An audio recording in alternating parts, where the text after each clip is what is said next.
Une première longue possession fait suite à cette réception manquée avec un avantage en cours. La faute au sol est signalée par l'arbitre Mathieu Noirot et Munro de récompenser déjà les siens de cette pénalité pour un 3-0 prometteur. Les munitions sont pour les hommes de Jamie Cudmore qui bousculent leurs adversaires. Le fond de touche est assuré et le carambolage aussi sur le premier temps de jeu. C'est assez pour déstabiliser la défense violette.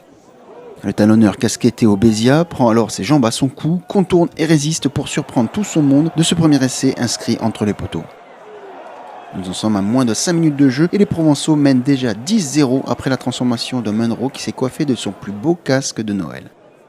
L'entame cauchemardesque continue pour le SA15 puisque un duel aérien mal négocié va les voir jouer en infériorité numérique pour 10 minutes.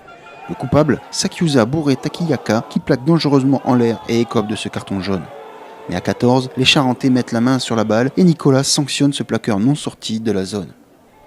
Le score n'est plus que de 10-3 et Soyo a enfin lancé son match.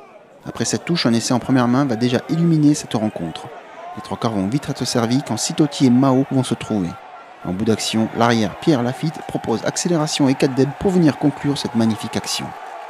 20 minutes de jeu, une transformation réussie d'Erwan Nicolas plus tard, les joueurs de Julien Lahirle ont refait leur retard en égalisant à 10-10.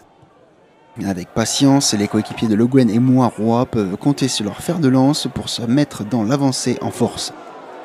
Les Angoumoisins proposent davantage de longues séquences de possession que leurs adversaires et ça paye.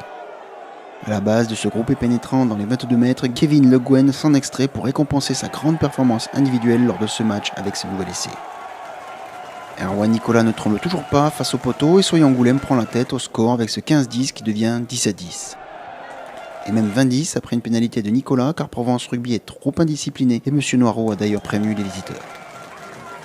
20-10 donc à la marque et après un dernier lancé en touche non assuré, c'est donc le score à la pause de cette rencontre d'hiver plaisante et aérée. Pour attaquer le deuxième acte, la Munro et ses coéquipiers veulent refaire le coup de l'entame parfaite.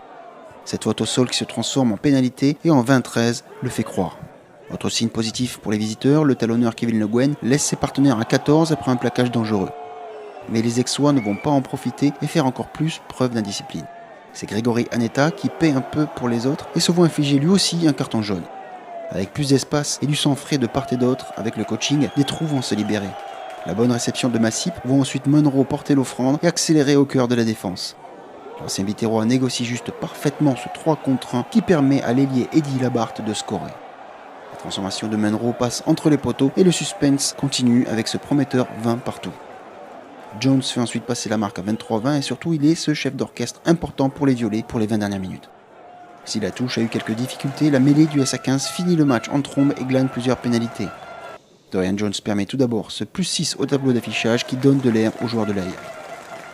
Jones va aussi claquer un drop de près de 40 mètres après encore une séance de possession intéressante. À 29-20, le plus dur semble fait s'agissant du gain du match. Les Angoumoisins ont alors la vertu de ne pas se relâcher ni de jouer petit bras. Exemple avec cette pénale touche qui devient groupé pénétrant. Les avants ont à peine besoin des 3 quarts et c'est Florent Guillon qui achève cette action avec ce 3e essai pour les siens.